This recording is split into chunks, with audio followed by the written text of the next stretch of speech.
খেতে রসগোল্লার মতো। ভারত সুন্দরী কুল চাষে এখন লক্ষ লক্ষ টাকা আয় চাষিদের।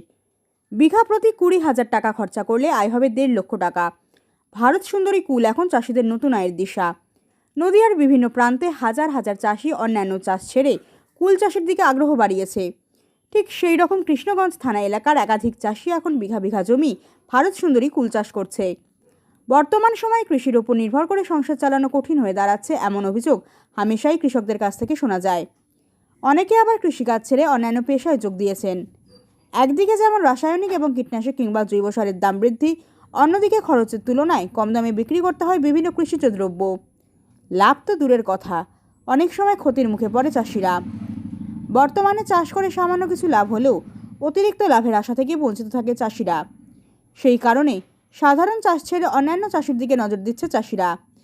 এবার ভারত সুন্দরী কুল চাষ করে লক্ষ লক্ষ টাকা আয় করছে একাধিক চাষি। পাশাপাশি সামনেই সরস্বতী পুজো। এই মৌসুমে অনেকটাই কুলের দাম বৃদ্ধি পায়। কুলের দাম বৃদ্ধির ফলে লাভের আশায় বুক বেঁধেছে চাষিরা।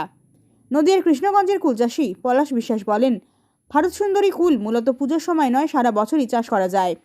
এই কুল চাষ করতে বিঘা প্রতি খুব বেশি হলেও 20,000 টাকা খরচ হয়।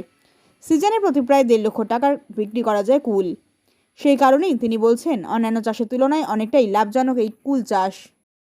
খরচ যা লেবার খরচ তার থেকে যদি এই কুল চাষটা করে তাহলে চাষিরা একটু লাভের মুখ দেখতে পারে। আপনার নাম? আমার নাম বিদ্যুৎ বিশ্বাস। বাড়ি? বাড়ি মথুরাপুর। হয়েছে না? এই, কেটে গেল না?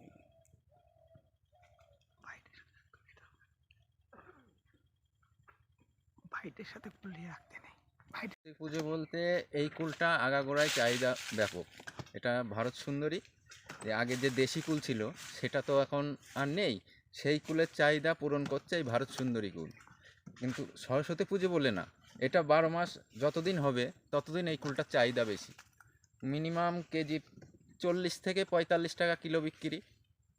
এবার এই কুল 1 বিঘা চাষ করলে পারে মিনিমাম, যদি চাষ করা যায়, খরচ তেমন না। বিঘা প্রতি হয়তো খুব জোর হলে 20,000 টাকা খরচ। এবার বিক্রি আছে প্রায় 1.5 লাখ টাকা। এবার খরচ খরচা বাদ দিয়ে 1 লাখ টাকা তো থাকবেই। আপনি চাষিদের কি বার্তা দিতে চাইছেন? আমি বার্তা দিতে চাই যে অন্য চাষে তো এখন যেভাবে সার ওষুধের দাম বেড়েছে, তারপরে লেবার খরচ, তাতে তেমন প্রফিট হচ্ছে না। কিন্তু কুল চাষ যদি করে, কুল চাষে ব্যাপক একটা দিশা দেখাবে। আপনার নাম? পলাশ বিশ্বাস। দেশি কুল তো নেই আমাদের, এই ভারত সুন্দরী এই কুলটাই এখন চলে ভালো, বেচা কেনা ভালো এখন। বলছি, সরস্বতী পুজোর বাজার কি আলাদাভাবে পাচ্ছেন আপনারা? হ্যাঁ, ওই এখন কদিন না, সরস্বতী পুজোর জন্য কয়দিন বাজার বেশি হবে। কত করে বিক্রি করছেন আপনারা? ওই 40-45 কেজি ধরে? হ্যাঁ। এতে কি আপনারা লাভবান হচ্ছেন? হ্যাঁ, হচ্ছে মোটামুটি। আপনার নাম কি? জয়ন্ত হালদার।